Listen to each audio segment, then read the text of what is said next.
Media. Why Media? Why Media? Why Media? Why Media? Why Media? Stay tuned with Why Media.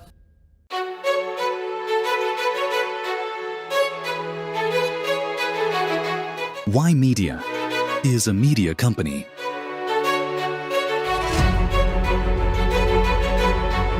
With 360-degree approach in reaching the audience over 8 media platforms. Television, Channel Y Canada, 24/7, available nationwide. Hello and welcome to Editor's Take. I am Ramona Singh and it's great to spend this time with you. There's a lot happening here in Canada. I mean, this year has gone by quite fast. And even though we've talked about Canada being in a technical recession, being the only G7 country in a technical recession after we saw the numbers that were posted in Q4 of 2025 and Q1 of 2026, where we saw a contraction of the Canadian economy. Well, things have changed when it comes to the April numbers. That is the first month of Q2 of 2026. Canada has posted in the surplus when it comes to GDP. We're going to talk about what that means for Canadian jobs and the Canadian economy. And of course, we can't forget CUSMA, which is one of the biggest trade agreements that Canada highly relies on with its trading partners, the United States as well as Mexico. We're going to talk about the latest development on CUSMA. What does it mean for Canadians and jobs?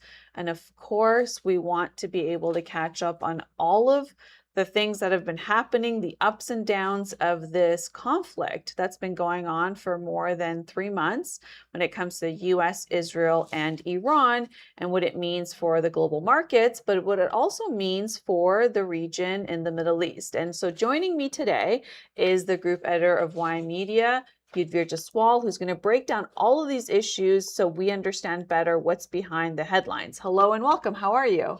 I'm doing great, Ramona ji. It's always good to be at Editor's Take, and so many things happening right here in Canada, US, across the globe. Thank you. Yes. Okay. So we want to talk about good news, right? We saw the numbers, released by Stats Canada for the month of April. It looks like we're not in a recession because we posted 0.5% in GDP growth.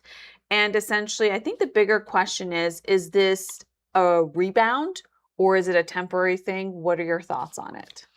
Yeah, first things first, we spoke about this at our last Editor's Take, and I clearly remember, at that time when I was mentioning the word, this is a technical recession. I got many calls on my radio show as well, and there was a lot of discussion whether this is actually a technical recession. And I think now those debates or discussion, I think we've put them to rest. I'll tell you why. Because I was explaining earlier as well, the recessions that we saw in late 80s or early 90s or at that time, those were bigger recessions, you would see, an year, 2 year, month after month, quarter after quarter, you would see the economy shrink. And one of the reasons, I made a prediction clearly, and at that time the April numbers didn't come out. I clearly said it's not going to shrink at all. And I'm making a prediction today for the whole quarter, the second quarter itself. I'll do that a bit later. But I think we were expecting that yes, economy will bounce back for multiple reasons. I think real estate, which is not talked about at all. I was looking at the numbers. There's lots of discussion about the manufacturing sector bouncing back, oil and mining sector bouncing back, so many other sectors, public sector as well. But there's very minimal discussion of the real estate sector. I follow that pretty closely as well. And when we're talking about GDP, the highest contributor to GDP, around 12, 14, 15%, is the real estate sector. I clearly see the real estate sector getting busier month after month. And we discussed that in last Editor's Take as well. Month after month, the sales are going up. So from that perspective, combined with oil and mining, the production, manufacturing, and public sector, I think we've seen these numbers 0.5. And to answer your question specifically, that is this a temporary thing or what are we seeing? Because you're right. I mean, we still had 2 quarters the GDP shrank. So that's precisely the reason we call it a recession, and we're saying it's the technical thing. So this is just 1 month, 0.5% growth. Economy is still, I won't say it's come to a grinding halt, but it's very sluggish, if I may use that word. And the economy would, I would say, grow. Say, for instance, the May numbers won't be 0.1, 0.2, somewhere around that. It won't grow that much. June, again, very similar numbers. I would say anywhere in between. I'm making a prediction again here, 0.1 to maybe 0.2. Maybe we could see a bit of a shrink as well. But overall, the second quarter, I would see 0.5%. I would see around 0.1 to 0.3% growth in this quarter on an annual basis. And overall, I would see, I know the Bank of Canada has already made a prediction of the annual GDP numbers for Canada that stands at 1.5. But you know what? I'll make a bold prediction here. I think Bank of Canada is saying 1.5, but I'll say it will be somewhere around 1.7 to 2. That's what I believe that's going to be for Canada. So I think we should put that discussion to rest. Of course, I clearly see this, that yes, we've suffered a lot in the last year on many aspects, but we've done reasonably well. If I may use or borrow this word, resilience. That's what we see in Canada's economy. That's what I've seen that a lot. And I clearly see, I'll again use that word resilience for this year, 2026 as well. Because I told you last year, I don't look at one numbers. I look at multiple numbers. And then from that, I combine all that. And that's how I come up with my numbers or my predictions. Yeah. Okay, can you give us more reason to why you predict those numbers? What are some of the categories you're looking at and projecting? That would be helpful. Sure. I think there are multiple factors to it. First things first, as I already mentioned, that's the real estate thing that I'm quite hopeful the sales are going to bounce back. Because, the numbers that we see right now in terms of, price for a condo or a semi-detached or a detached, they're all time low. There were many sitting on the fence. They're all now looking for good bargains, and that's precisely the reason you're seeing some uptick in the activity as far as the sales are concerned. We're still seeing, the prices are still down. So that's fine. I mean, a first-time home buyer, the investors won't really join, but I think any first-time home buyer, it's a great opportunity for them. And then combined with the special incentives that the federal and the provincial government are providing. So I see a clear uptick on that side. That's number one. Second, we've seen a bit of an investment from the federal government in different areas. Prime Minister Carney, he just made another announcement. So there are billions of dollars being announced in terms of different projects. So he's just announced 3 projects there. They're talking about, fast track train.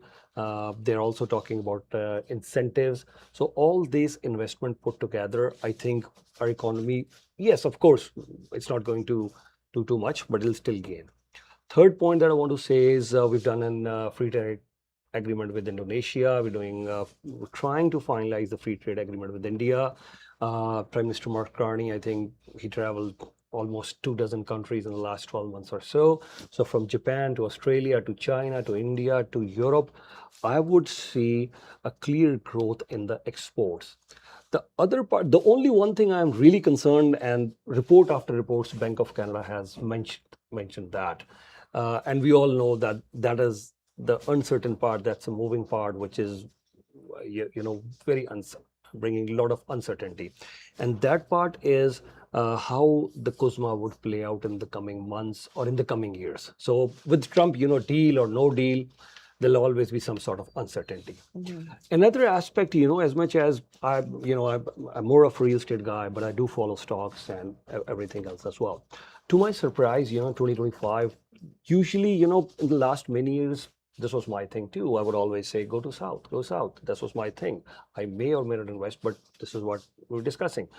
But last year, anybody who went south, our stock market here in Toronto, I'm talking in terms of growth.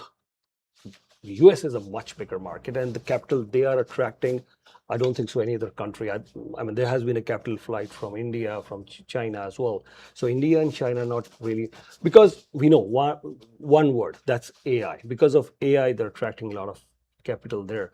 But there has been growth there, but our growth has been significant in 2025. The Canadian stock market, we've done reasonably well. So I would assume we could be doing reasonably well this year as well. And one of the things which my sources tell me, by the way, I'll also share this thing. That was only why media at the G7 summit, we clearly said this that our, and David Cochran, I'm even naming him from CBC, came to our colleague Shubi. That was a brilliant question that you asked, because we said our sources tell us, and when you're so confident from the Prime Minister that our sources tell us that the free trade agreement between India and Canada is almost done, all he had to say is twice, Prime Minister Mark Carney, that's fantastic. And then he third, maybe the audience didn't hear, oh, that's fantastic news. So what I'm mentioning over here is that yes, there is definitely a massive challenge, especially in Quebec and Ontario, regarding CUSMA and the challenges that we are facing regarding tariffs. But there are reasons to be optimistic. I mean, it's not all that gloomy that recession after recession or quarter after quarter we are seeing the GDP would shrink. So I'm predicting 1.7 to around 2 for all those reasons. Yeah. 1.7 or 2 for what? The Annual GDP rate. annual GDP. At GDP growth, yeah, Okay. 1.7% to, and we'll talk about this, I guess, in March or April next year, because that's the time we'll get these numbers. We won't get that in January, but in March or April we can talk about this. I mean, and I'm giving you the Bank of Canada number as well. It's 1.5. So I'm being bullish on this one, and I've explained to you the reasons. I can go on why I'm a bit bullish than Bank of Canada. Please do. Yeah, please do. If Okay. there's more, yeah, please do. Okay, if there's more, fine. I was recently I read a complete report of EDC, Export Development Council. So EDC, the report, they had surveyed around 1,300 exporters in that. So out of the 1,300 exporters, there was a time when a vast majority of them, their only export was to US. And now they're saying the number has dropped down from 62% to 34%. There was a time when 62% of exporters in Canada, the survey from 1,300 exporters by EDC, I'm also referring my source here. So anybody can go online and read that complete report. So maybe in the interest of time, I won't share too much, but maybe I'll take 2-3 minutes to share the numbers. So out of the 1,300 exporters, the numbers has dropped down from 62 to 34%. The exporters who have now saying, no, we don't just export to US. So the discussion that we were doing to diversify our trade portfolio, to mitigate the risk because of CUSMA, and I was listening this for last 25 years, but now I'm seeing it has really taken the pace in 2010, 2015, 2020, more so from 2025. So that's one factor. The other thing is now, I know we've discussed this earlier as well, and I was also intrigued to read the report that where are we looking at the growth from? Okay, fine, we're shifting. I'm listening to our Prime Minister Mark Carney discussing we want to double the non-US exports, but where do you want to go? And you had a good question. Your question was bang on when you said that, India, I mean, how much could you make up? Here's a $1 trillion bilateral trade. So the exports are definitely aimed towards Europe and Asia. In double digits, you'll see Germany, France, and UK. These three countries where exporters are targeting the most. I mean, when you read the survey of the 1,300 exporters, so this is the area of growth that they're focusing right now. Then there are single-digit countries as well, from Australia, Japan. Australia is around 8%. 7% of the exporters said we want to export to China. 7% said we want to export to Japan. So Australia, Japan, and China. So all these 6 countries, these are the prime targets of all the exporters. After that, you have other countries like India, Indonesia, Malaysia, all those countries. So I see a huge potential on that side as well. And all those who were not earlier planning to diversify, the number has grown significantly for those exporters who plan to diversify their trade. Then coupled with, because since you asked me what are I don't want to go into too much detail, but but I want to bring in other factors as well. Coupled with there's a discussion and there are talks and investment on our energy sector. we have increased our crude oil export by 44%. Now, this is not from EDC, by the way. Now I'm talking other things as well. So 44% increase in crude oil export. Why? We all know, for simple reasons, because there was a lot of challenges regarding the Strait of Hormuz, and after that, Canada did step up. And also, next year in 2027, we will be starting a lot of uranium export to India, almost $3 billion plus deal with them. Then our natural gas export. We are investing in our infrastructure, not only from the government sector, but private sector as well. And we will be increasing our natural gas exports to different countries. There's a lot of need in Asia, whether it's LPG or LNG. India needs that, Malaysia, China. These are all, energy deficient countries when we look at especially China, India, Japan. And when you're talking about China, India, Japan, these are the top 5 economies there. Another investment that we'll see more often because of the political reasons as well, Alberta, separatism and all that, but more often we'll be seeing investment going into the oil pipeline. So now what happens from Alberta, the oil pipeline goes towards the east, and from there, instead of just sending all our oil, I would say around 90 or 94% of their oil was going to US, and they're getting at a discounted price. So here we are, when we get our act together, we set all those pipelines there. So starts traveling from Alberta towards the east, and then from east towards Asian markets in east. So then we are going to get better prices, stable customers as well. India is already offering that. I was there with Minister Piyush Goyal, India's Commerce Minister. I attended many events, and one of the things that he highlighted there, because there was the discussion, obviously had many meetings, but I think I was present at least 4 of them. And one of the key discussions they were having is that India is ready to partner with you. I can go on. I mean, there are 2 speeches which I'll talk about later on. The Economic Club of New York, I've listened that speech. If you listen to that, and Mark Carney, he just recently, on his own YouTube channel, there was a 17-minute video. You can always say, okay, this is him talking or glorifying his achievements, 1 year, this, that. That's fine. But then when you cut the clutter and you really bring out what is the substance, there is some discussion. I mean, okay, if we leave aside his direct videos on YouTube, the speech that he gave at Economic Club of New York, I was planning to attend that, but I had a major conflict of another. I had to be, otherwise I would have been there in New York. But I wanted to see, because here he is talking to those who really matter, because these are the people who are investing. These are the people, I mean, he's talking to the billionaires there, the who's who that matter at the top, corporate executives. They would matter at the end of the day.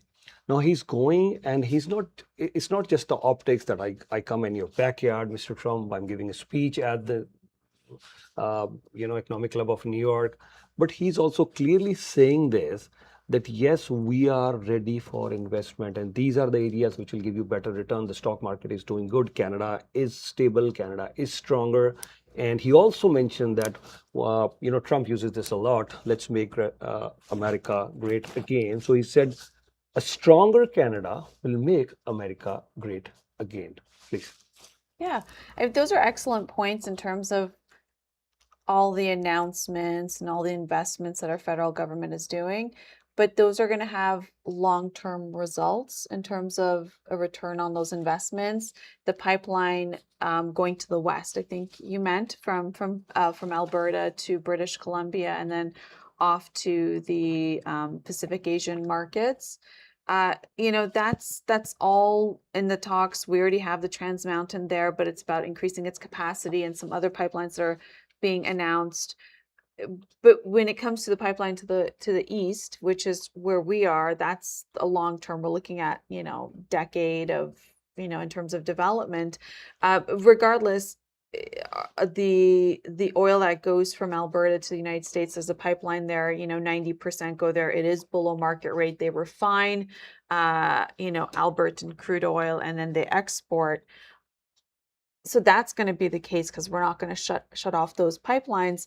But so when it comes to some of these things, I mean, it's a very challenging situation. I think President Trump coming back into office for a second term, even though it's been very difficult and very challenging, it has presented an opportunity for Canada to be able to reassess it's our existence in terms of what does our economy look like, what are the jobs that we create, what are the sectors we rely on, and then take a look at where is Canada positioned in the world. This CUSMA is a $1.3 trillion trilateral agreement, and 75% of our exports go to the United States. So it kind of kept us in a cushiony situation when you had a very great trading partner and a great ally that you would that we have in the Americans prior to President Trump, who's made things a lot more difficult and unstable.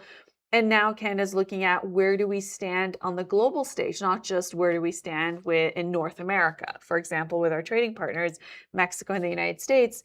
And so all of these plans are definitely something. I mean, it changed our politicians, for example. We went into multiple elections last year when President Trump came back into office for a second term.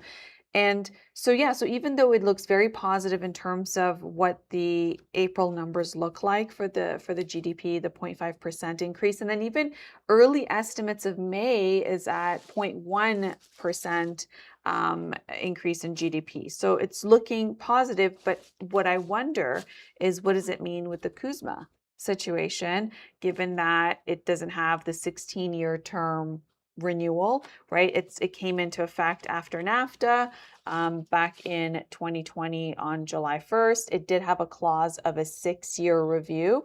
And so July 1st, 2026 is that 6-year review mark. And if the three countries in this CUSMA agreement, which is Canada, United States, and Mexico, don't agree to renew for another 16 years, then we go into a situation of a renegotiation and an annual review, which is something that businesses have already said that they're seeing massive issues when it comes to investment dollars coming into Canada, foreign investment, also within the existing investment from the business side in terms of are we going to expand our operations? If it's, let's just say, if it's in manufacturing, what does it mean in terms of the overhead? What does it mean in terms of hiring people? All of that gets held on the backlog. And if an industry doesn't know if it's going to have a tariff against it from any given time, then it's very hard to predict in terms of what to do in terms of business planning. Any investment dollars that go in from the private sector, essentially they want a return on that investment, and you won't even know what the return on that investment is because you're not aware of your overhead. Given that CUSMA gave Canada the shelter of having 90% of the exports under free trade, meaning zero tariffs, and that is something that is very unpredictable now. So how do you think that's going to impact now that we're going into Q3 and Q4, given that Canada is going to be in a situation where it has to do this annual negotiation and then also annual review, but also the negotiations on President Trump wanting more access to our dairy industry, wanting more access in terms of having more American-made vehicles. There's so many different concessions that President Trump wants Canada to make.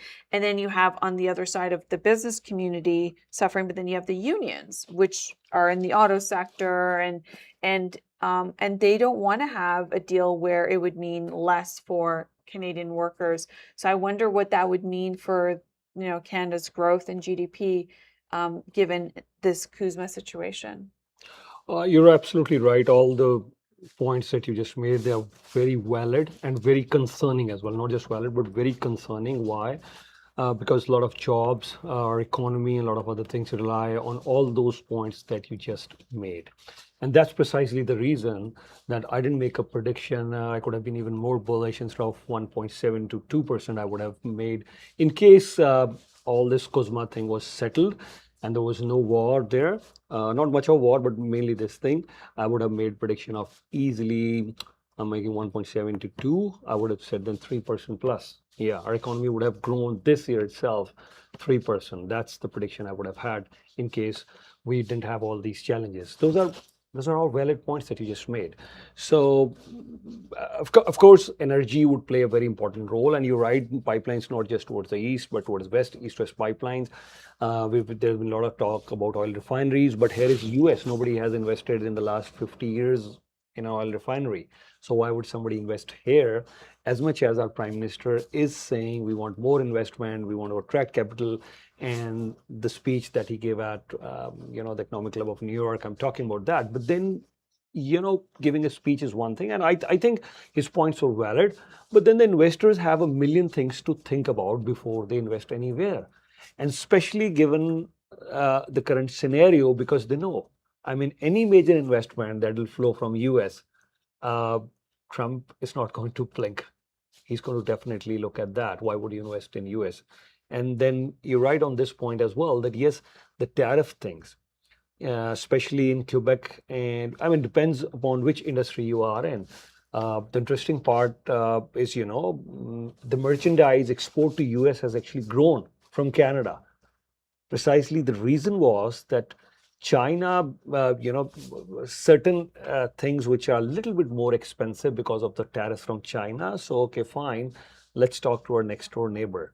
So it's definitely the auto sector, as you were just mentioning, the unions, the auto sector has suffered a lot. The steel sector has definitely suffered, aluminum, then softwood lumber.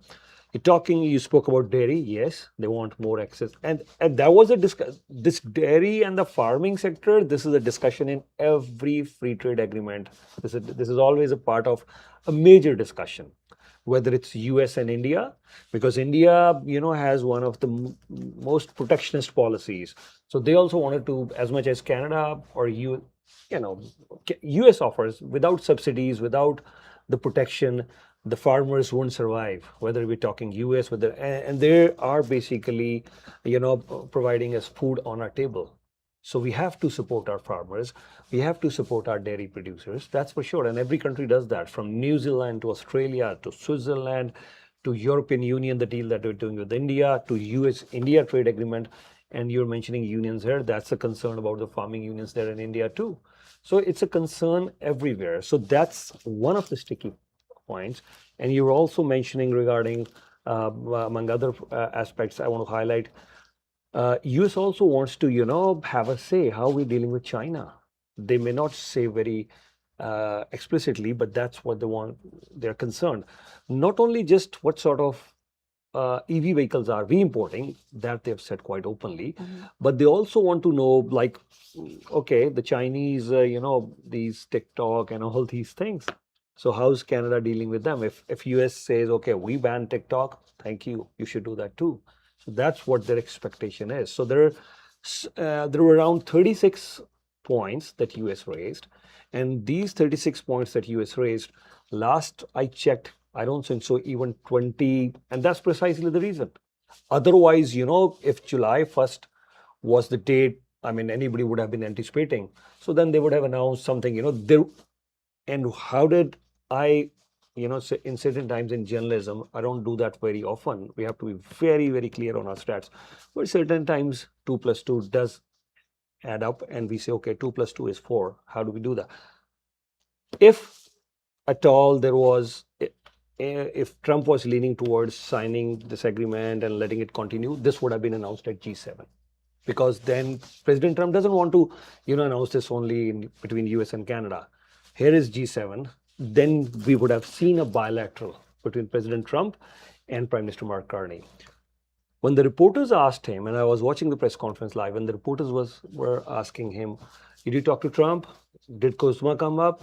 So Prime Minister Mark Carney, that department is being taken care by Minister Dominic LeBlanc. Okay, he's dealing with.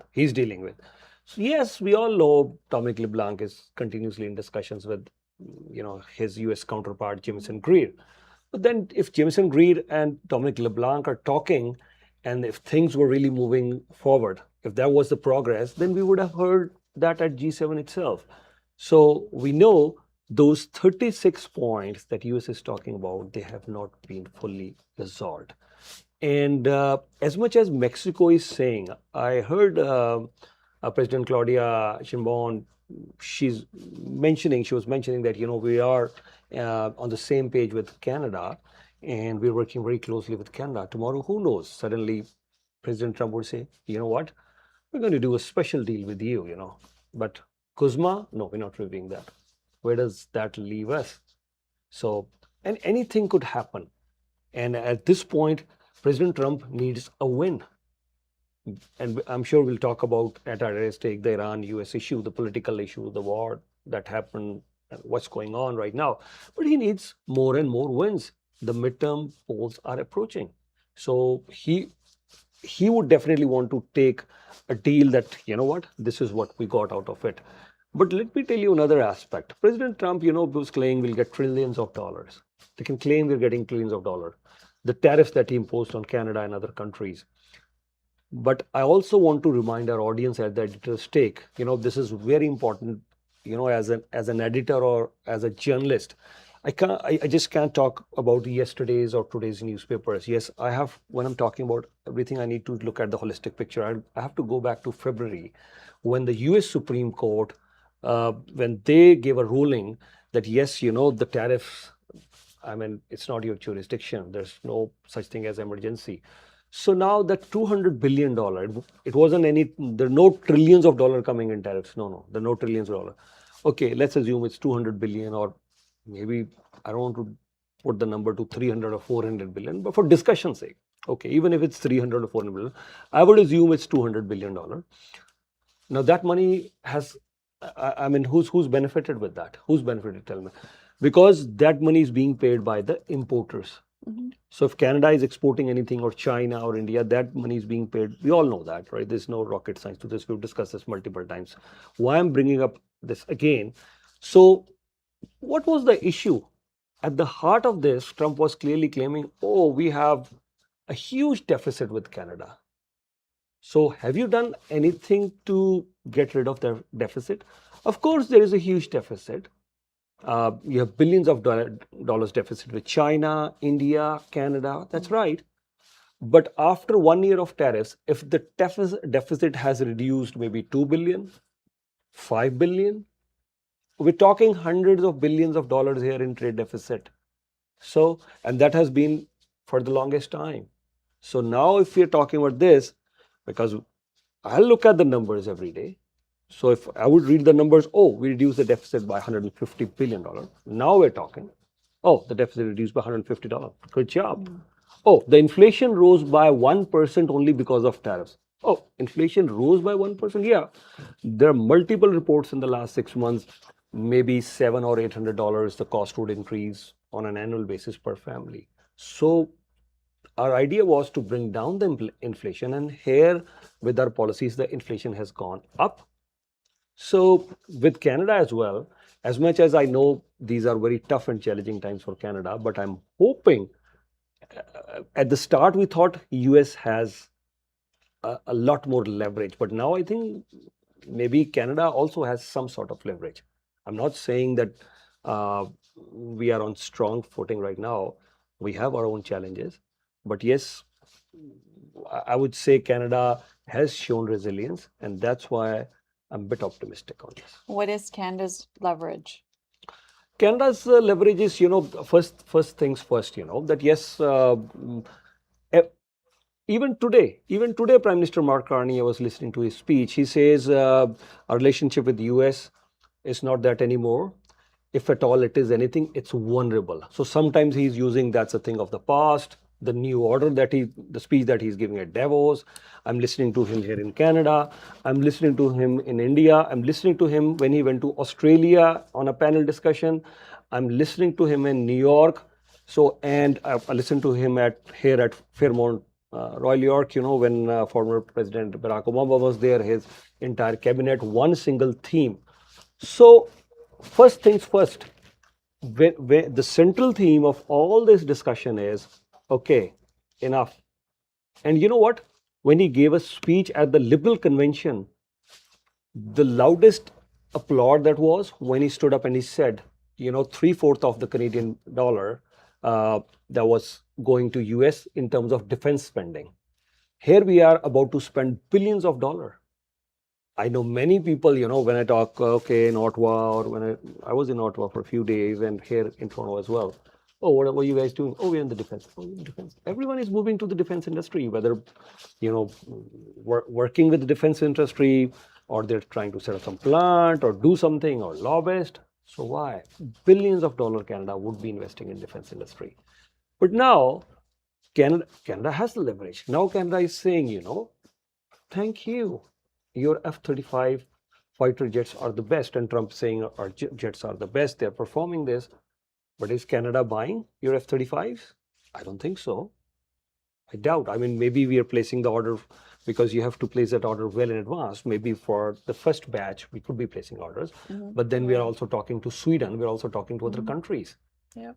So if India can say, despite negotiating the trade deal which is about to end, despite Trump saying, I'm coming to India early next year, in a few months I'm coming to India, despite Marco Rubio going there for a 4-day tour, despite Sergey Gore saying just 1% of the deal if less, 99%. But where is India buying its plane from? Rafale from France, or if not, maybe the second on the list is Sukhoi 57 from Russia. So if India and so many other countries, they're not buying F-35. So Canada also says we have our leverage. Okay, we'll see. Other part is Mark Carney making regular statements. We are the most European country outside of Europe. We can laugh it off or we can really take that seriously, whatever. But yes, here is Mark Carney trying to tell US and the world that yes, you know what, we middle parts. I know recently somebody said, who was it? The CEO of JP Morgan, when he said, yeah, I listened to him also in a panel discussion. He was making fun, which is fine. I mean, I respect that decision, and he could be true as well. When he's saying, it's a fantasy land. I think I'm just trying to recall what he said. So his point was, when Mark Carney talks about middle parts joining together, to your point, he doesn't have much of a leverage. What is he even talking about? The middle parts joining together. What could you do? Middle parts joining together. There's no such thing as middle parts joining together and doing something when everyone is investing in US, when everyone is looking towards the West. And if the CEO of JP Morgan is saying this, it means something. But I still believe, whether we're trying to seek $70 billion investment from Qatar, and investment from other countries is even better. Why? Because then you have the skin in the game. If you are investing $70 billion in our infrastructure, then you might as well want our economy to grow. Or if you're investing in a particular sector, whether it's tech, whether it's IT, artificial intelligence, or energy or pharma, then you would want that sector to grow. India, China, Qatar, many countries want to now invest in Canada. So that's the sort of leverage that we have. We're not going to rely solely on you. You're smiling, you have something. Go ahead. Yeah.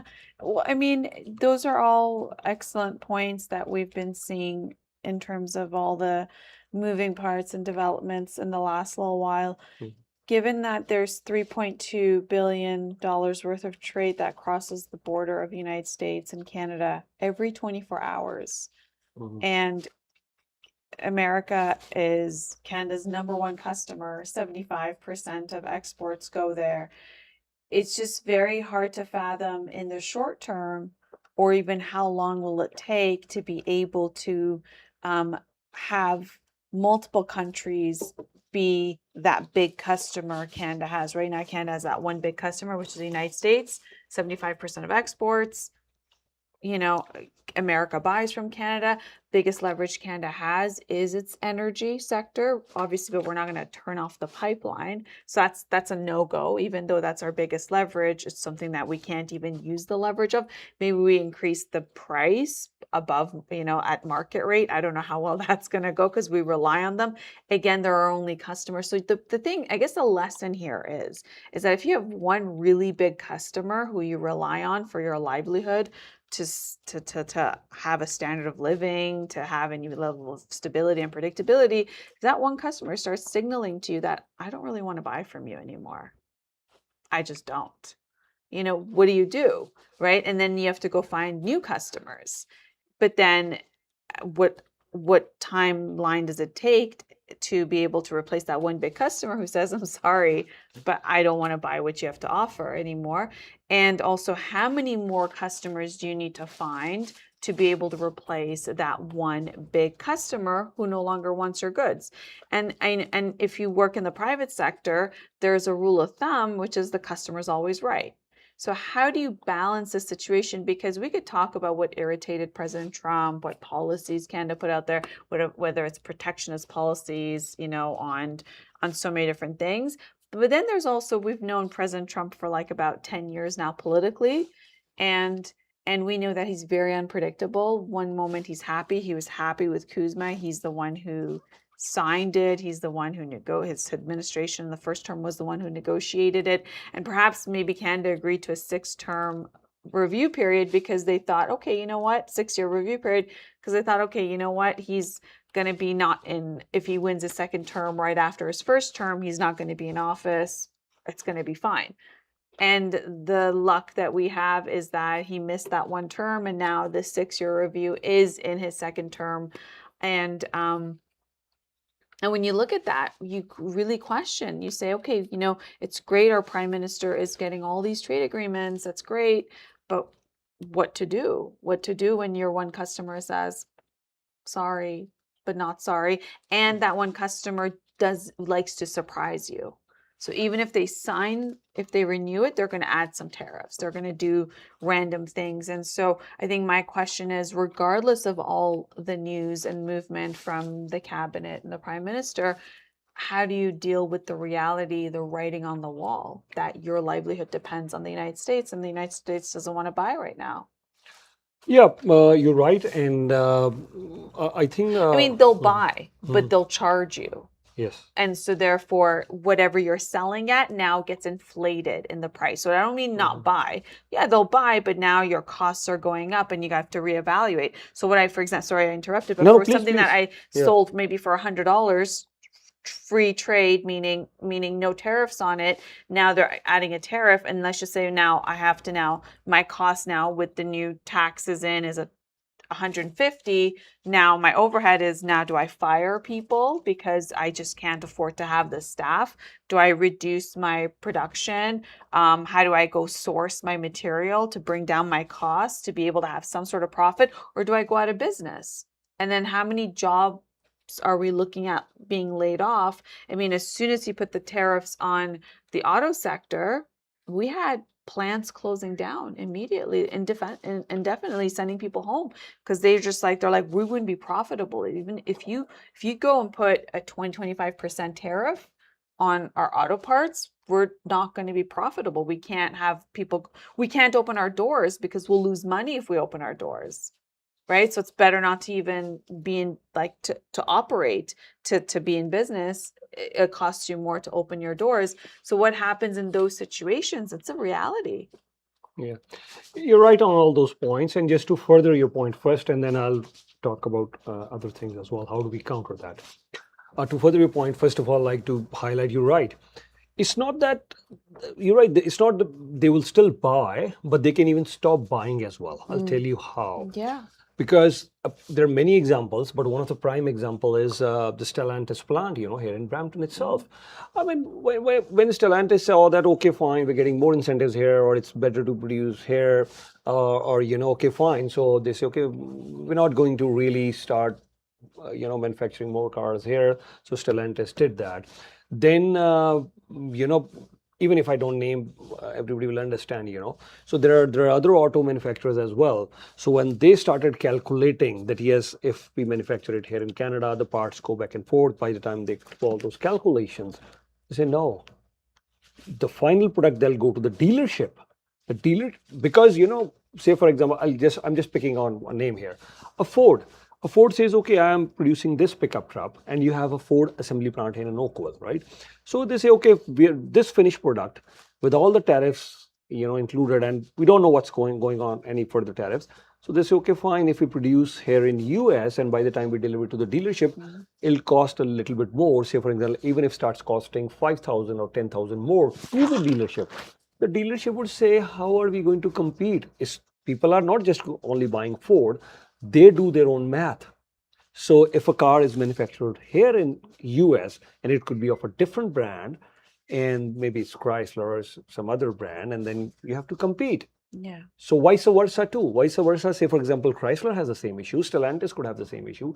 So that way they could entirely stop producing here, stop purchasing here. And you're right, then I mean, what the auto unions, like the Stellantis plant, the auto union said, oh, this is happening. Why did the government kept on telling them, oh, we're working with them. The union said this is a dark day for Canada. Of course, it's a dark day for the auto sector. Of course, it's a dark day. But unions can say, but unions have no sway over what President Trump decides to do, right? As much as they're very powerful here, but that's a challenge there. So, as much as you're right, they can't just stop everything, but there are things that could really stop and that will have an effect. Steel. Now you start putting tariffs on the steel here. What was happening is China is dumping their cheap steel to Canada.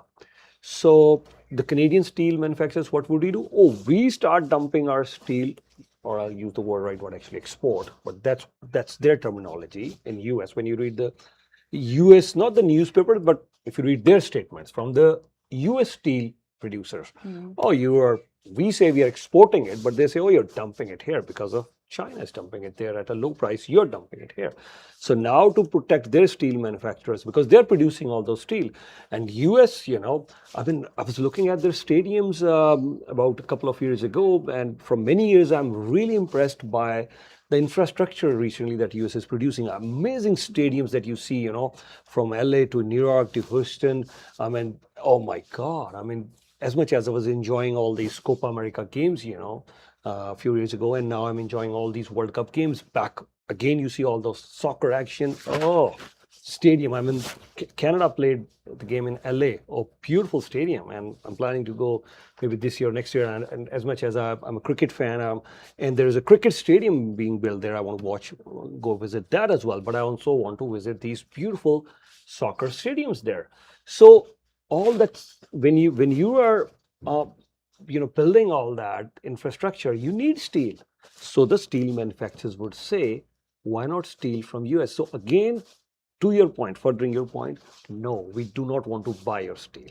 It could be a total no. So whether it's auto, whether it's aluminum, whether it's this, softwood lumber, same thing, or the tariffs are quite huge. So Canada, there is a massive challenge. I agree to that. Now, to your point, let's put a number. How do we counter that? So one of the targets that Canada has set is $300 billion. So we want to make sure that our non-US exports increase by $300 billion. Where do we get all this export, $300 billion? I mean, with India in the next 5 years, we could increase by maybe 20 billion or 30 billion total in the next 5 years. The max could be okay, it could be maybe 50 billion, okay. China, another 30, 40, or maybe $50 billion. Okay, then Europe put all together. We want to increase our trade with Germany, France, England, all these countries being the major target. Maybe another $20 billion there. So then Middle East or other Asian countries, we've been there. We signed an agreement with Indonesia, and we're planning to sign with the Asian countries there, the 10 countries block over there. So let me sum it up. So out of that $300 billion in 2025, we were able to do $33 billion of an increase in the non-US exports. So if we really want to hit the target of $300 billion, it's achievable. But 2 points here. First, there's still a lot of hurdles to that, number one. Second, it is going to take time. It's not going to happen it's gonna take overnight. time. Yeah. So the challenge right now that we're facing is, uh, the window is really short, and we have a challenge at hand. We Yeah, have a huge challenge at hand. yeah, And then when you take into consideration this AI situation where the companies that are doing well in the stock market are mainly, AI driven. I mean, Allbirds went from a shoe company to now AI bird, yeah, an AI company. You're having this massive race from like Meta that had its own advantage in the social media platform with Instagram and Facebook trying to, fast track its AI. Google, which was really a monopoly in search engine, now trying to become fast track its AI. investments, and in Amazon, same thing, where it was a giant monopoly when it came to consumer goods. Um, it's racing in AI. You had SpaceX that was not an AI company, but most of now, the biggest IPO is all projected on AI. So now we have all of these major companies that were essentially a monopoly in their own fields now racing against each other to become an AI company. So you have that. So you have the massive AI bubble that is probably going to burst any moment because of the massive investment dollars. They have these massive companies who are also now taking loans. Not only are they laying off thousands of people, we're now in the digits of tens of thousands of people they're laying off because they want to diversify their investments into AI in this AI race, and the capital it costs to even invest in AI and get the right talent pool. You have that taking place.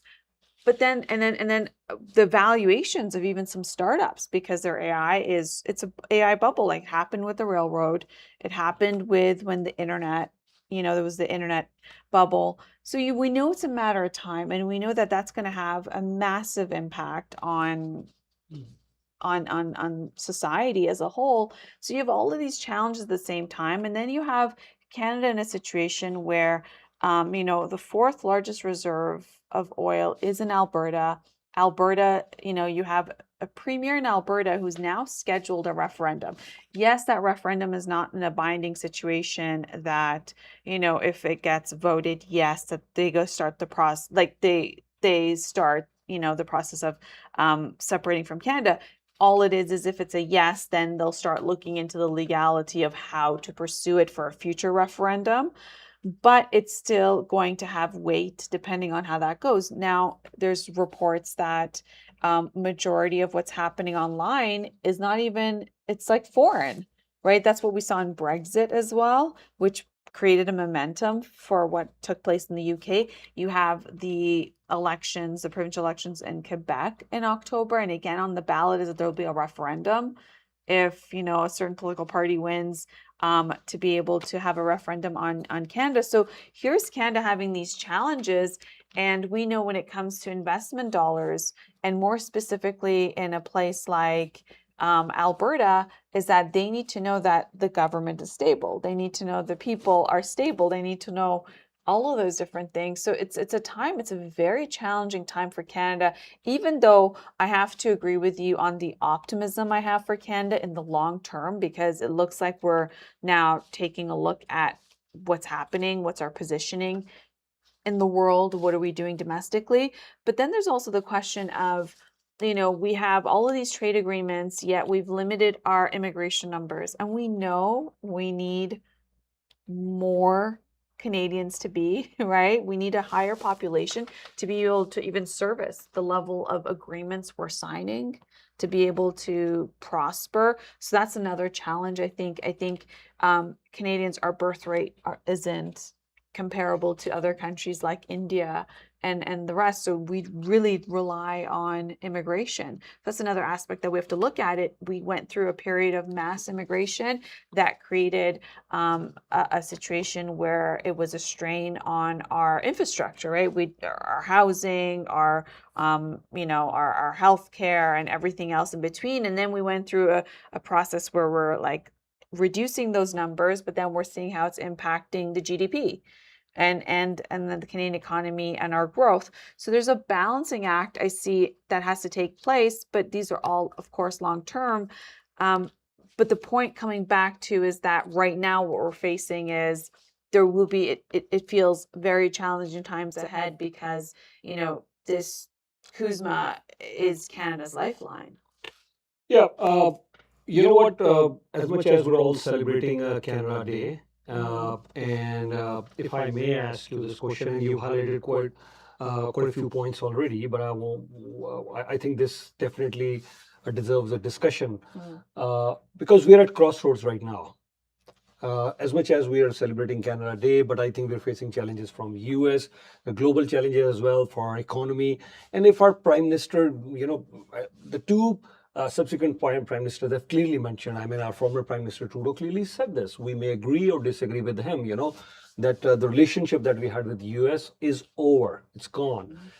Then speech after speech, Mark Carney is repeating the same thing. So he's not saying any good things for US.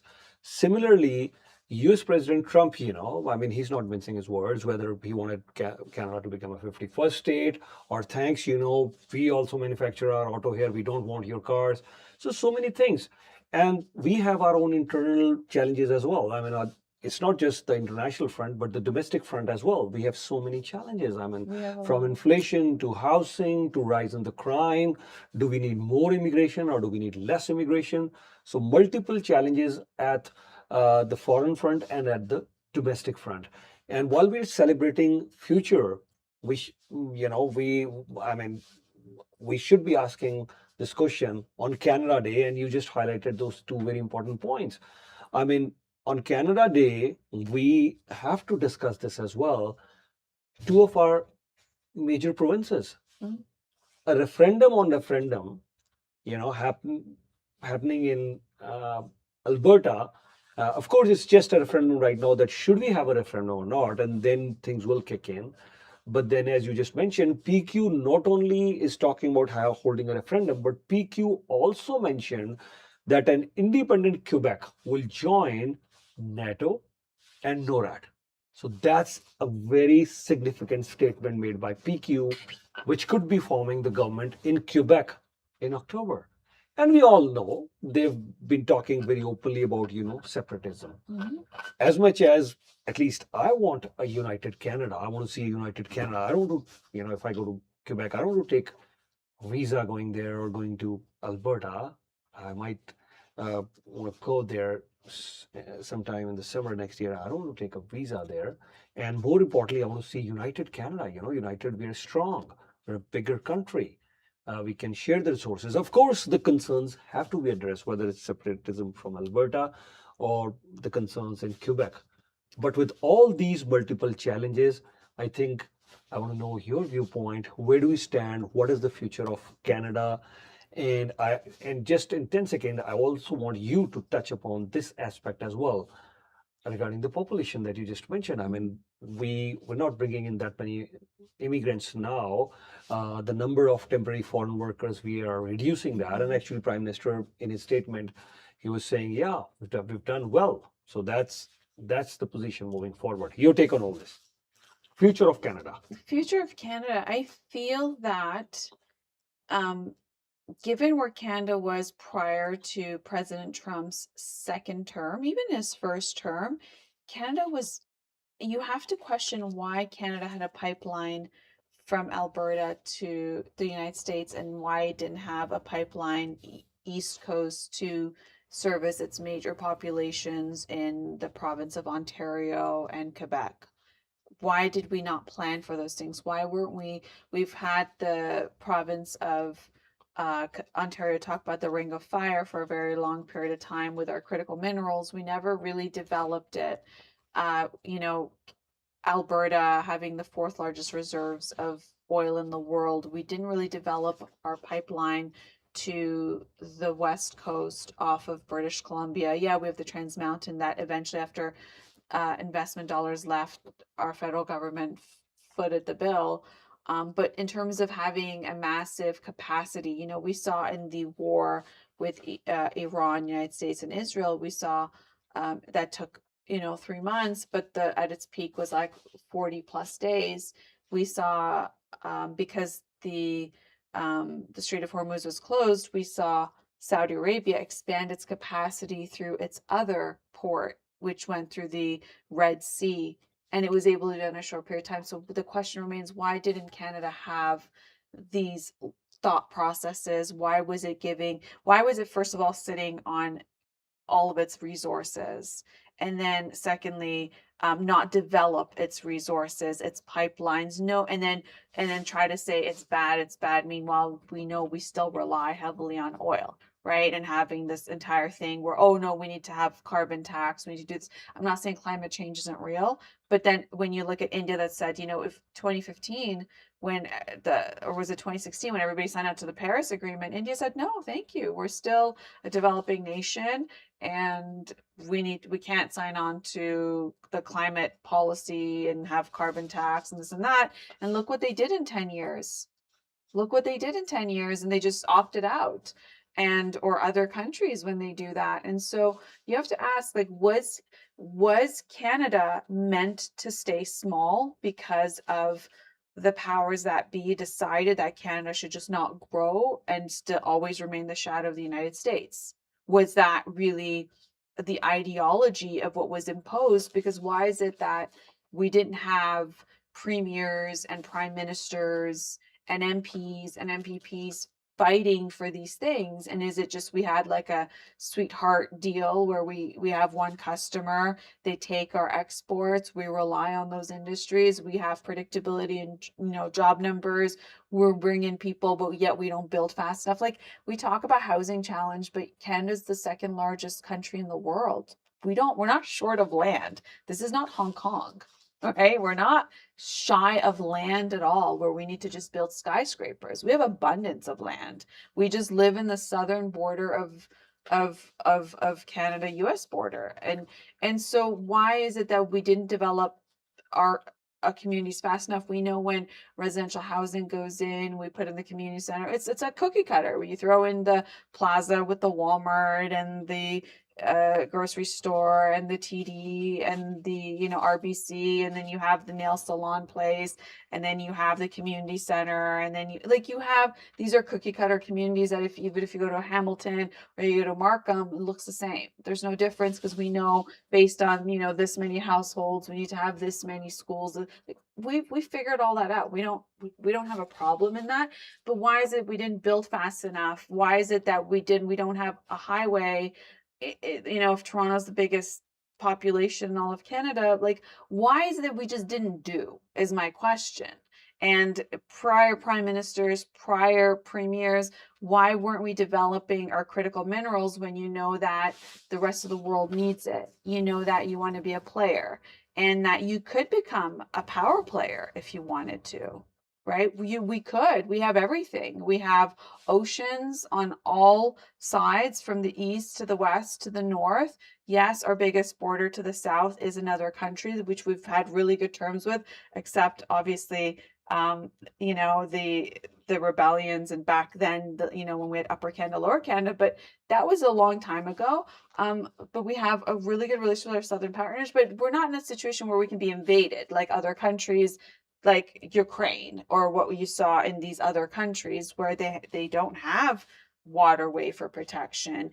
Other countries like in all of Europe, they don't have the critical minerals that we have. They don't have the oil and gas sector. We have a highly educated population. Like, it's just, the question begs, why did we put ourselves in this situation?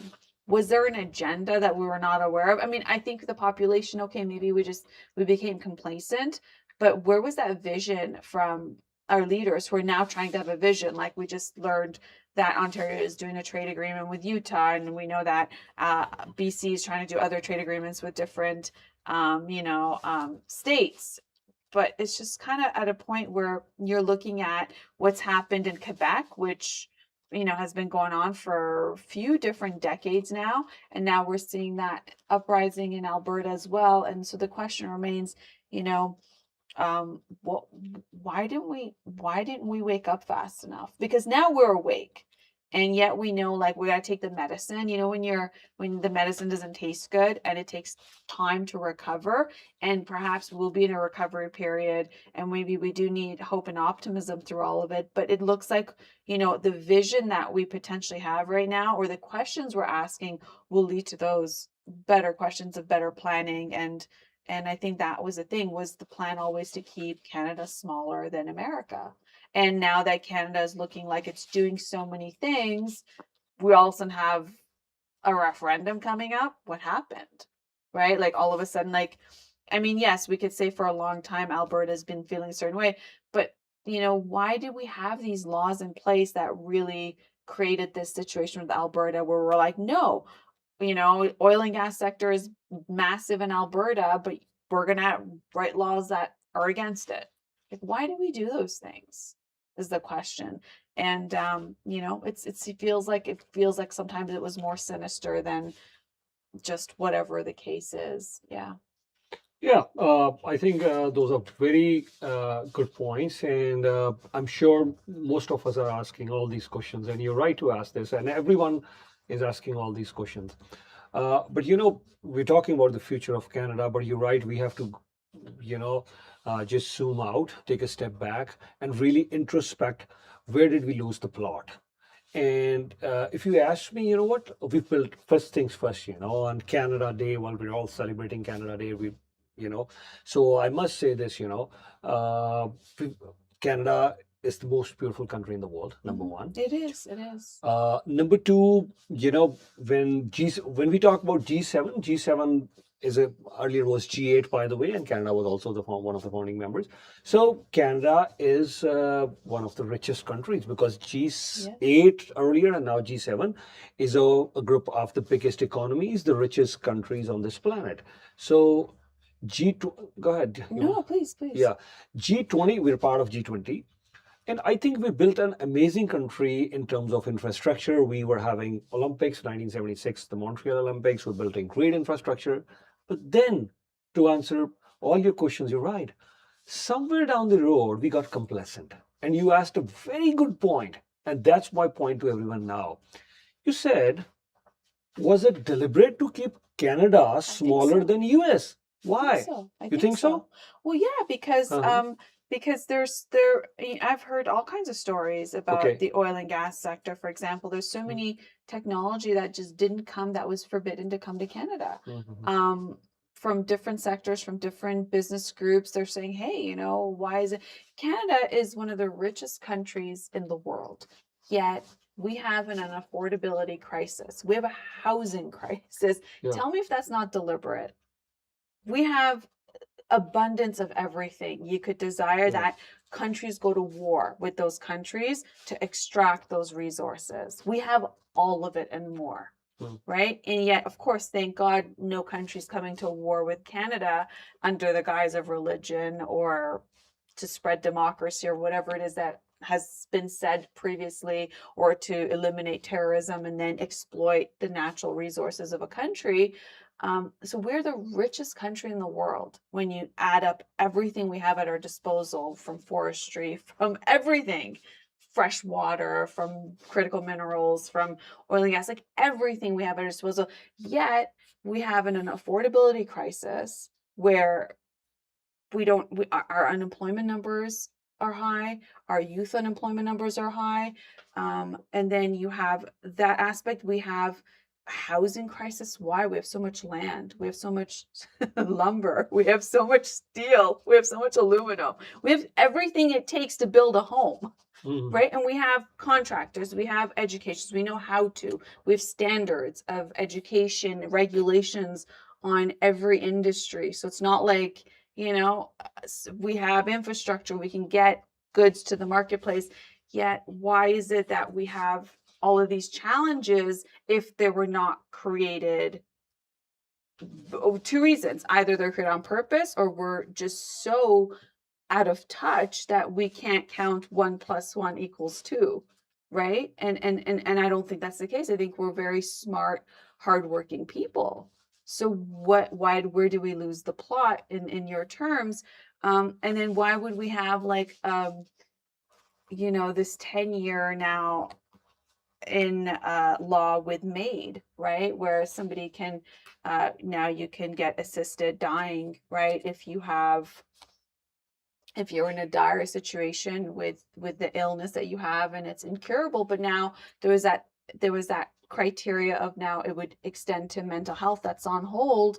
But you had people, if you recall, in previous elections where their stories came out. They said, oh, I can't afford to pay my rent, I can't afford to live in Toronto, and I'd rather go on this medically assisted suicide. What would And then of course we harvest their organs. Like, why would we be in such a situation for such a rich country, for such an advanced civilization, to be in a situation where we say we can't afford our housing because there's housing shortage. Why is there housing shortage? Why is there housing shortage?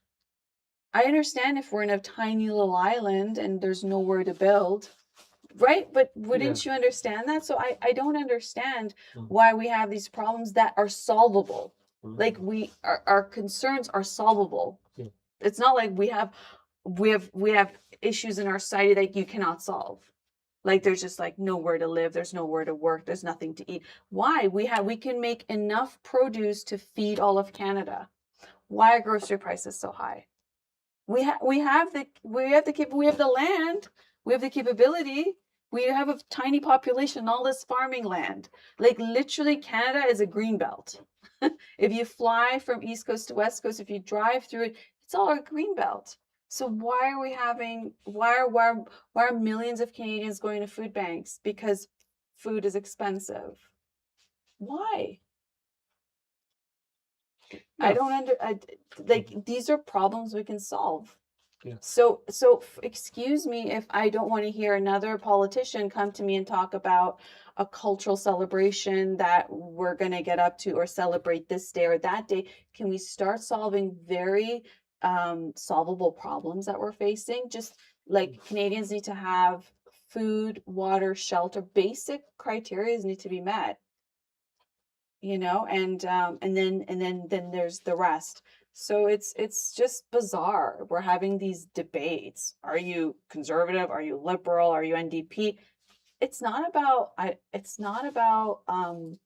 political, like where do you sit on the political spectrum in your ideology. Human is a human. Everybody needs to have a respectful way of life where they have good shelter, safe environment, food to eat, not be malnutrition, not to wait in lines to get food stamps, to get what do you get at a food bank? You get a lot of preserved stuff. Why should families have to go eat frozen foods or canned foods because it's too expensive to eat fresh food? Like why are we in this situation?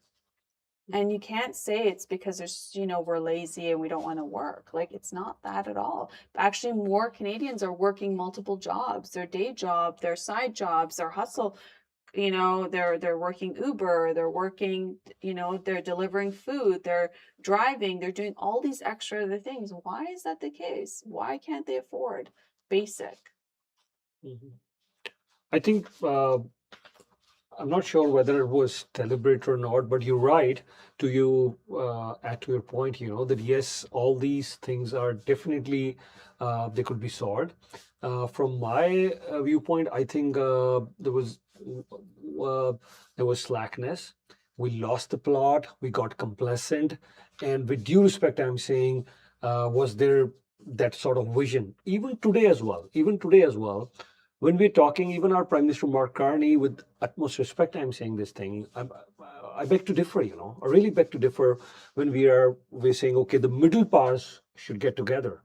To your earlier point that you made, I mean, we don't even have to be middle power because we have everything at our disposal to become a superpower. We do. If not a superpower, yes, of course, that if anybody would say, like, let me play small, let me stay middle. No, you don't have to stay middle. Yes.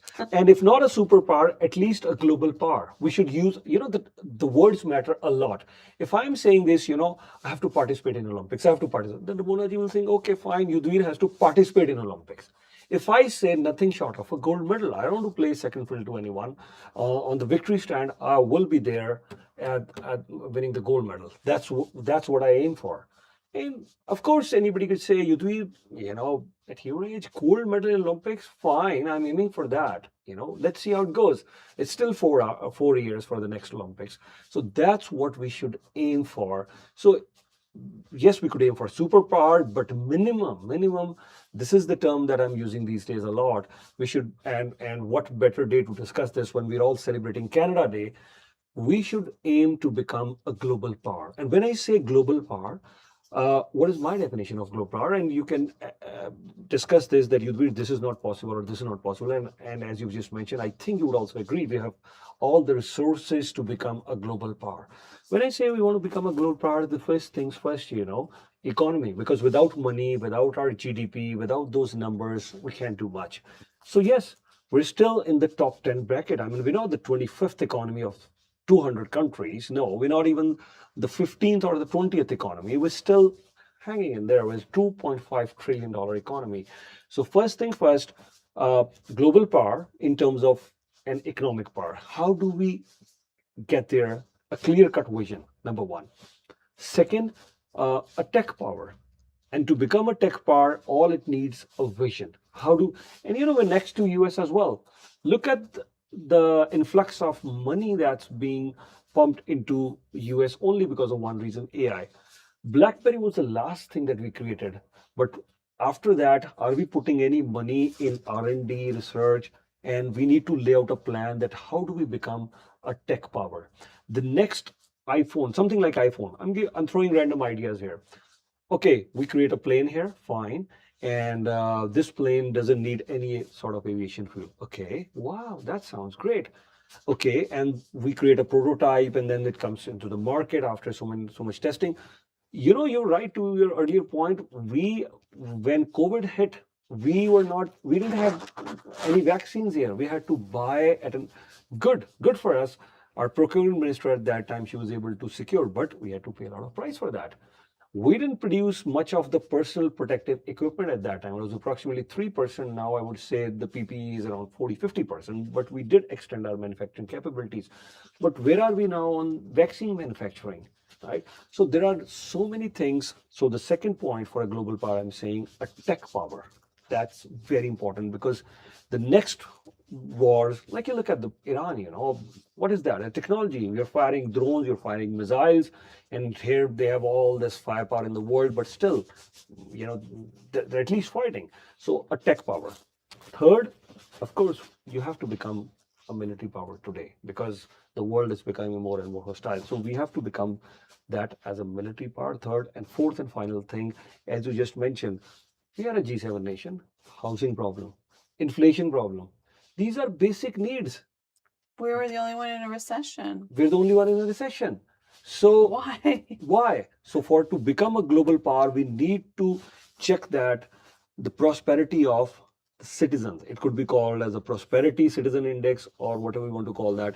So economic power, a tech power, a military power, and very high on citizens prosperity index. So that will make us a global power. Let us lay out a map for that, and then Canada should aim for becoming a global power. And I'm with you. If you want to go ahead for becoming a superpower, I'm with you. What is the difference between a superpower and a global power? Please tell us the definition. Actually, there's no set definition for anything. Okay. Yeah, there is no set definition for a superpower or global power. I've coined this term. They could be using global power, so there is no set definition for a a superpower. But I would assume that if we were to really categorize, a country right now in a superpower category, from my definition, of course, as much as it has to be a massive, a very big economic power. But the second most important aspect is a military power which can defend itself by itself. Canada cannot do that today. Many of the European countries may not be able to do that by themselves. It's only US, China, possibly Russia, or maybe till a certain extent India.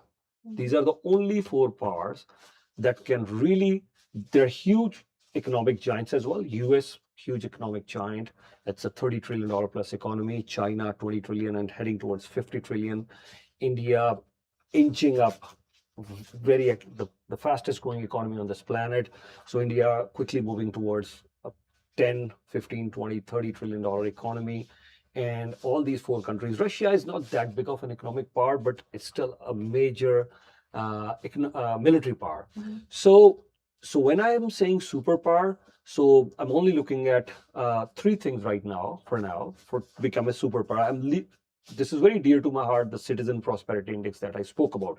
And that is not something which you would have on a very high scale in China, Russia, and maybe India as well.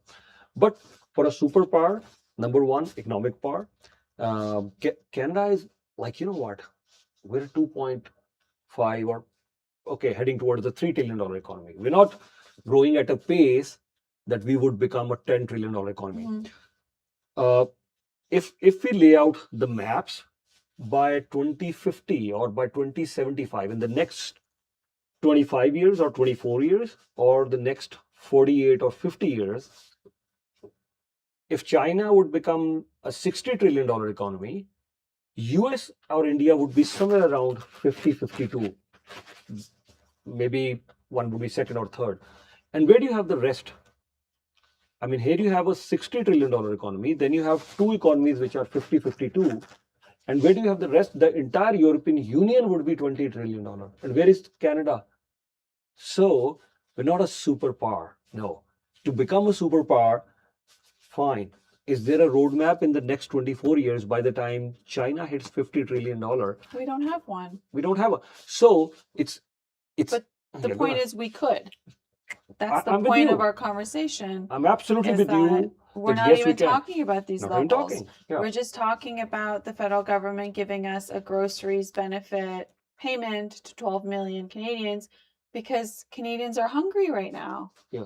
And that's why we're having you can have a productivity challenge if your citizens can't eat, can't afford where to live, Yeah. what to do. Like, so I'm not saying we don't have those programs. Yes, we have to address it, but why don't we fix the cause? Mhm. Like payments, okay, but what's the long-term strategy? Why are we in this situation for us to be able to solve it? I think and we're such proud Canadians. We're such proud people, and we're such nice people. There's a massive difference in how Canadians are versus if you go to any other country, right? This is a place that, regardless of the numbers that you see on crime that are concentrated in certain areas, it's Canadians are such nice people. It's generally a safe country.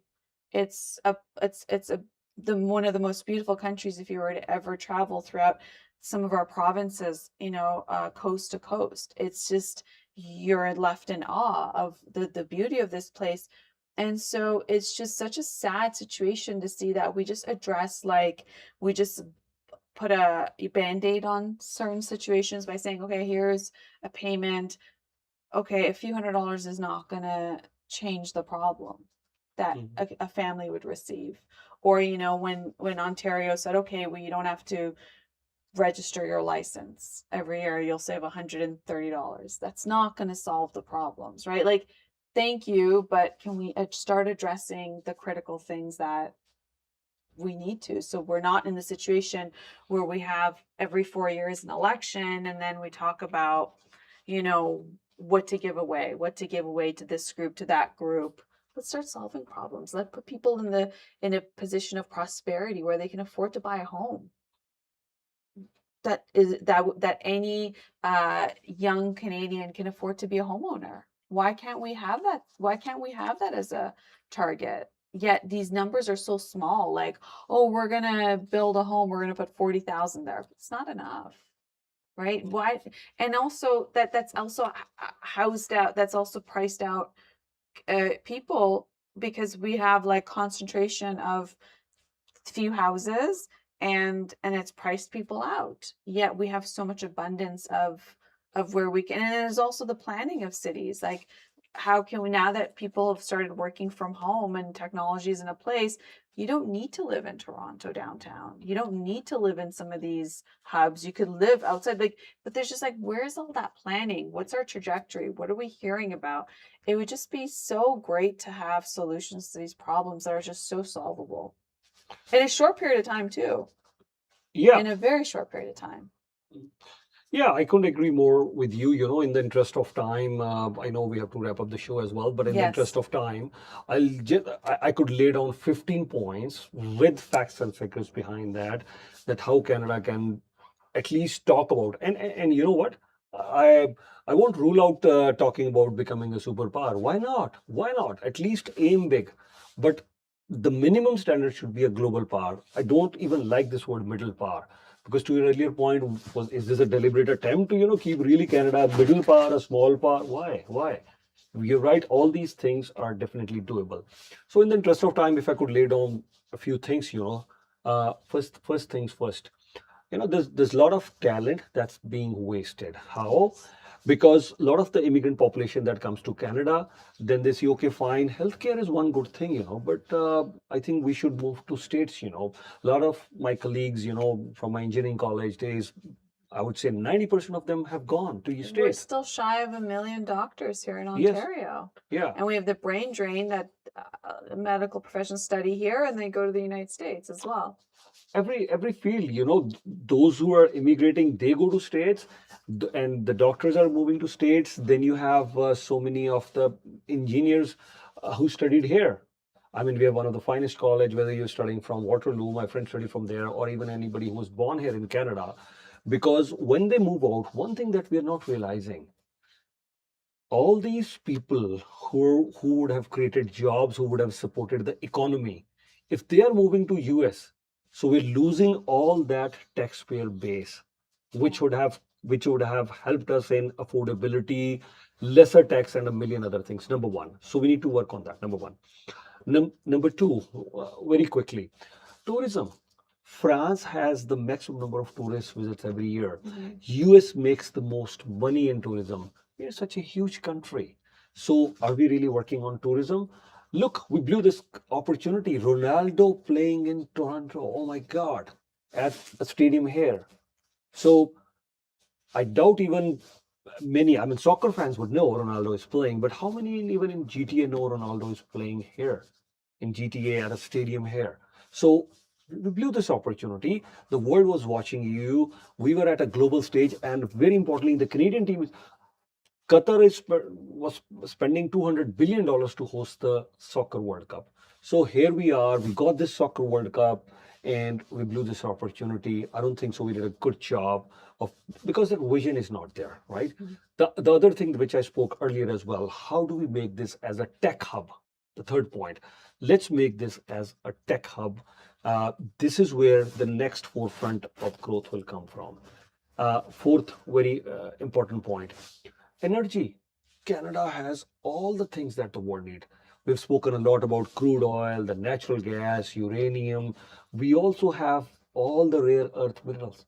Yeah, So when we're talking about the rare earths, everything, whether you're computers, electronics, AI center, the next revolution of AI is not possible.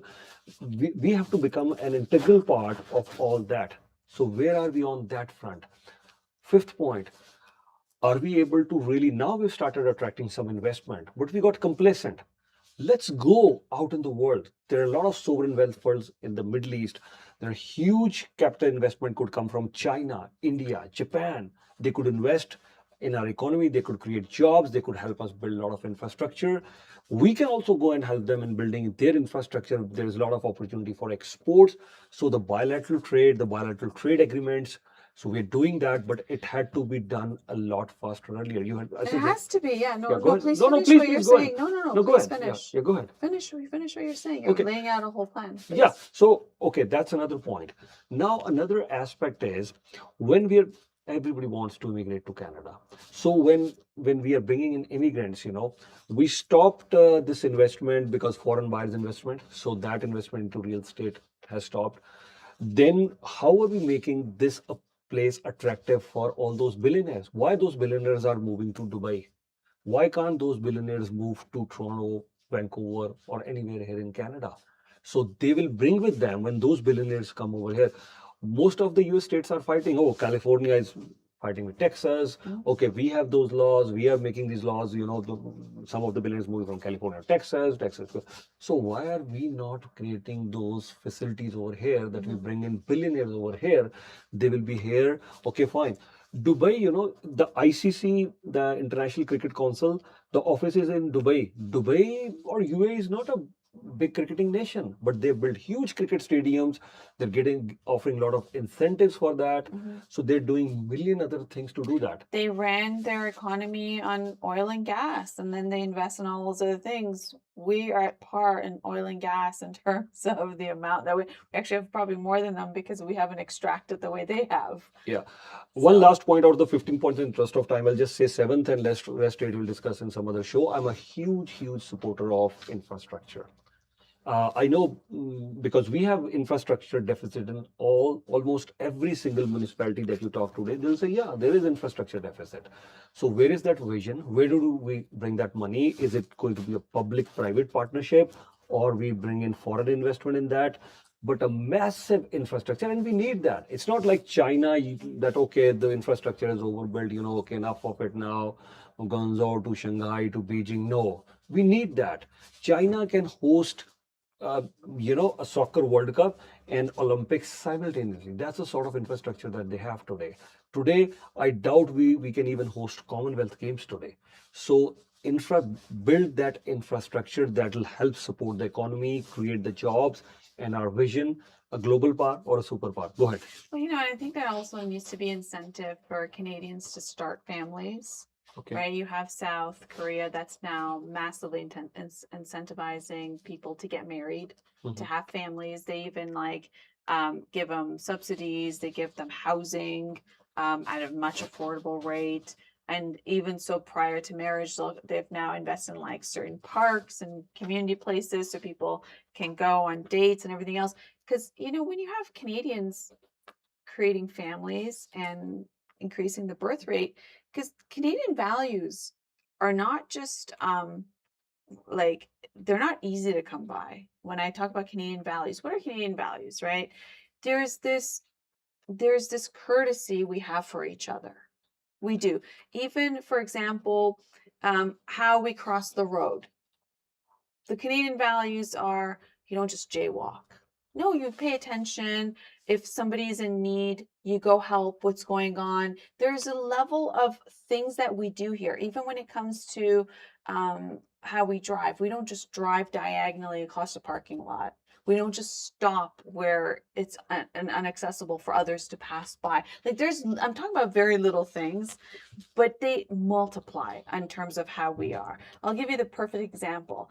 I was in my it was in my 20s, and I had just gone work in in overseas, and I decided for the first time, because I was traveling so much back and forth to coming to visit Canada, I decided that I was going to take the whatever the go thing was to the airport. I said, okay, great.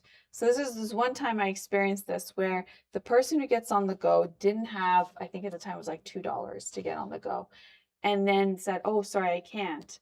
And then other people reached out in their pockets and said, because the last thing you want to do is leave somebody behind. They have to go to the airport or to the terminal, whatever the case was at the time.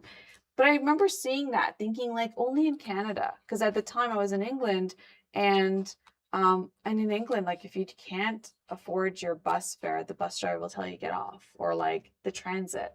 No, people don't just reach out in their pockets to, here in Canada, we say thank you, sorry, please. Oh, I'm so sorry. Oh, please, thank you. This is just part of our language of this, like this kindness that Canadians have. Like it's just and having those good Canadian values, having families and procreating and having more children, there needs to be some, because if you look at the trajectory of countries that do well in terms of their GDP, they have a population, right? And I'm not saying anything about immigration. Of course, I'm an immigrant myself.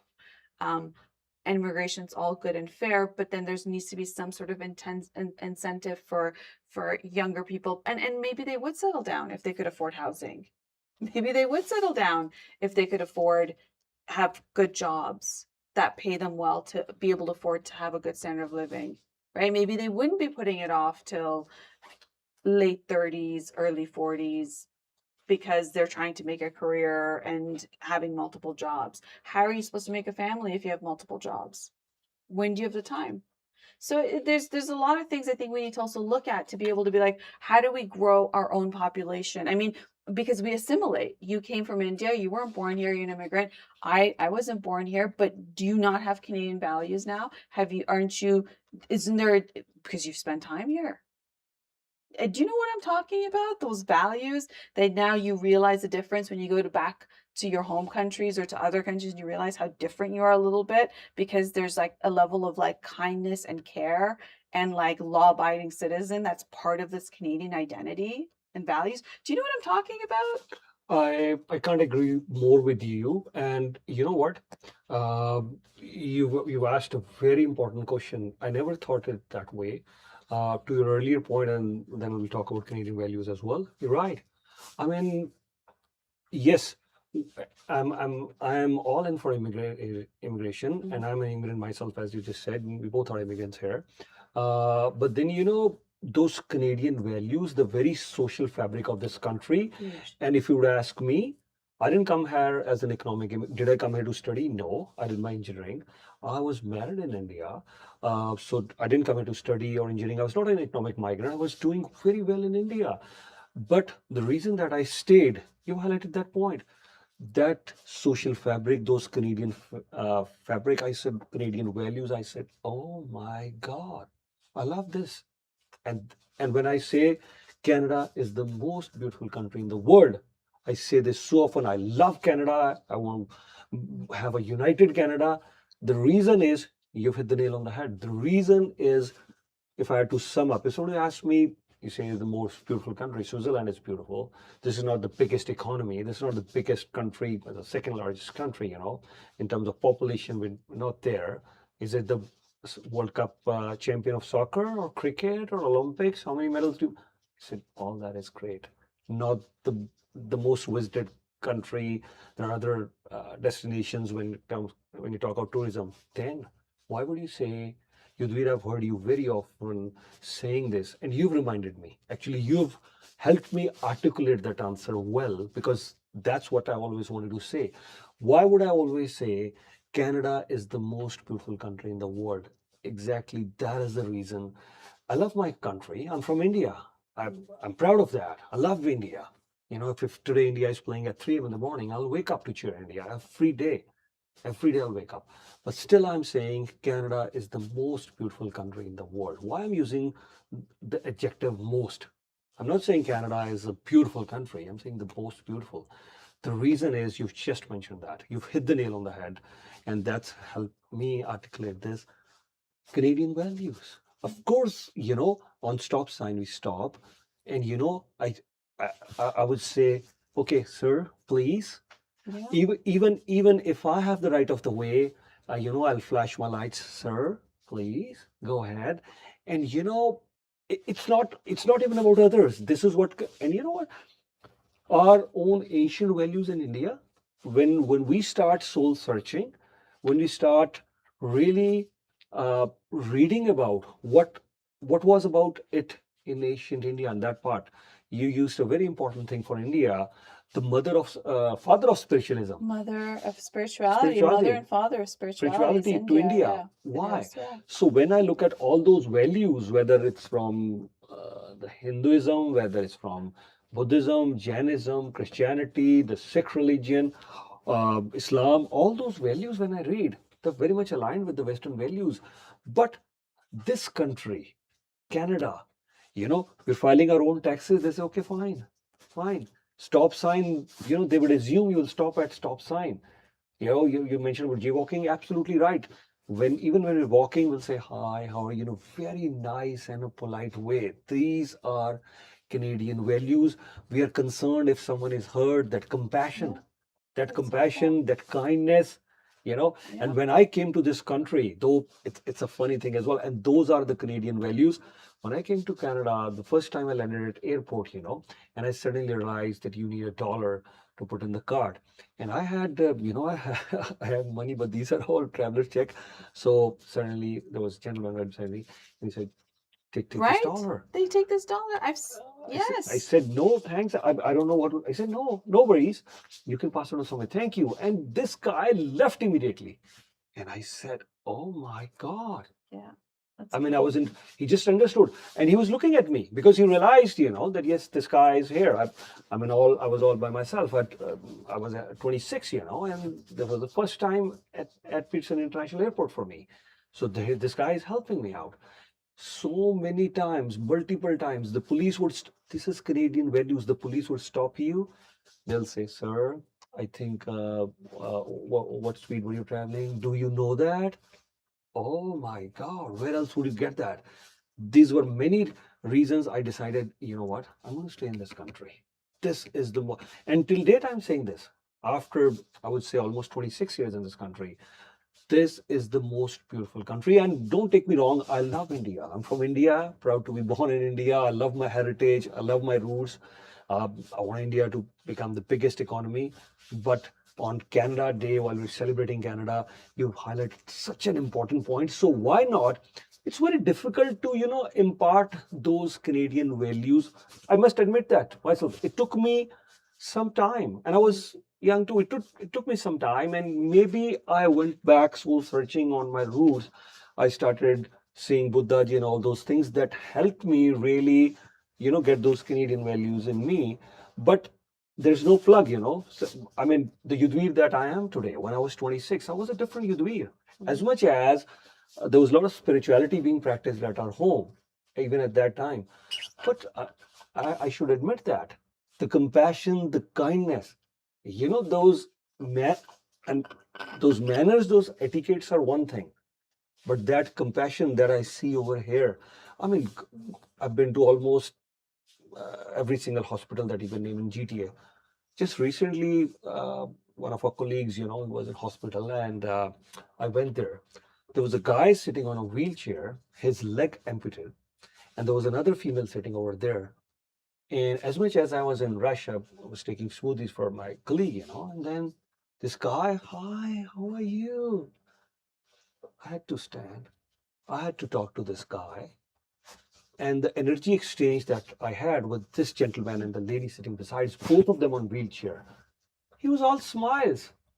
Oh, they started from this thing. Hi, how are you? Look at. They started. I mean, out of nowhere, out of the blue, they start talking to me. I was rushing inside the door, and they started with I started, yeah, and we had a good 10-minute conversation. The energy exchange that we have. These are Canadian values. In India, would say hi, hello, okay, fine, let's go inside. The guy is waiting. In England, same thing. I Sorry, remember go ahead. that time incident with that person who didn't Mhm. have, and I was searching to also give them enough fare to, and so did a whole bunch of people who were Mhm. sitting in front reached out to give the person a fare to get on to get on the ride. And I remember thinking, like, in England, like, if I drop something, no one's gonna help me pick it up. In London, Mhm. or in New York, no one's gonna stop. And but in Canada, it's different. We had a few cases of fallen police officers. Did we not get sad? Mhm. There's a level of respect also as with Canadians with authority. Yeah. Authority figures, there's a level of respect we have for them. There is an agreement that if we are law-abiding citizens, that there's a level of predictability here. So all of these things are just such a big part of an average Canadian is not a troublemaker, isn't trying to um, create a terrorist attack on their own people. Like, this is not this is not here. And I say, you go outside and talk to anybody anywhere you are and say hello to them, people will say hi back. You hold the door, they say thank you. Oh, thank you so much. They don't just expect it. There's just it's a very it's and you don't see it anywhere else. You see it here, and it's and you don't have to be born here to have the Canadian values be contagious and to catch on to it. And I think we need to have more incentive for Canadian families to grow their families, for young people, any age people, just get married, create families, invest in Canada. And Canada needs to be a place where it invests in its people to say, yes, you can have housing. Housing is a right. Housing should be a right. Fresh food should be a right. Just like how we have education as a right. We subsidize our education. Even university subsidized here, so everybody could have a decent level of education. These are rights that we give to Canadians, and therefore housing should be definitely a right, and fresh food should be a right. And then we can see from where we can have our productivity challenges solved. Just we have to do that for our people. Do not tell me, I don't want to hear from a politician telling me this is this country Heritage Day that we're celebrating. We already know we're diverse, but we're Canadian first. Now because we all share the Canadian values. We do. Yeah. I couldn't agree more. And to sum up, I'll say, wherever I fly, I you know, Enjoyed my stay in Melbourne, Sydney. If I could pick the top three, definitely it would be Sydney, Central London, and then Melbourne. These would be my top three cities, you know. But then at the end of the day, the moment my plane flies in Toronto, as much as I love Delhi as well, you know, I've been there many times, and Jalandhar, of course, because that's my home city. Chandigarh, that's where I was born. So I could go on with all those cities, you know. I love all those cities. I love travel. But at the end of the day, the moment I'll come back to Toronto, I'll say this is home for me, for simply for this reason that you just mentioned, you know. Yes, I'm so attached with this place, these Canadian values, you know. If you ask me, I feel as a visitor, or maybe in certain cities, I would also, you know, feel alienated there. That's the sort of, you know, we're so blended in the social fabric, you know, because this very much aligns with anybody who's thinking, you know, to live a peaceful, calm life. I would say the social fabric itself offers you that because you go there. How's your day going? How's the weather? It's not about, okay, sir, deposit a check and go No, away. No. and we're considered city people, so you can just imagine the Canadians who are not in Toronto or Yeah. GTA and the level of values and kindness and generosity they have. We're talking about it as city people, so you Mm. can just I mean it's great. But I think we Yeah. are Yeah. done at a time for this editor's take. It's Yes. always great to be able to talk with you and hear your thoughts about what's happening with the state of affairs in the Canadian economy and global affairs. So thank you so much. Thank you so much. Long live Canada. Go Canada, go. Happy Canada Day. Thank you so much, Ramanaji. You know, on this editor's take, we'll say thank you so much to everyone. Ramanaji, thank you. Thank you so much. And regardless of the challenges we talked about, what we're facing today, we do believe that Canada has a very bright future. And I think the more of these conversations we cultivate, whether on this episode or even on your radio show or your TV show where you have callers calling in, whether in the morning show or the evening show, the more of these conversations we have, I think amongst us with such brilliant, good people we have in Canada, that we're going to be able to solve these problems. There's solutions for all of these problems and challenges. But the good thing is that we're proud Canadians and we have tremendous faith and hope in Canada's future. And I have no reason to believe that Canada cannot be a global power or a superpower for sure. Go Canada, go. Thank you so much. Ramanaji. Thank you so much. Thank you. Thank you. Stay tuned with Y Media. Thank you. Toronto,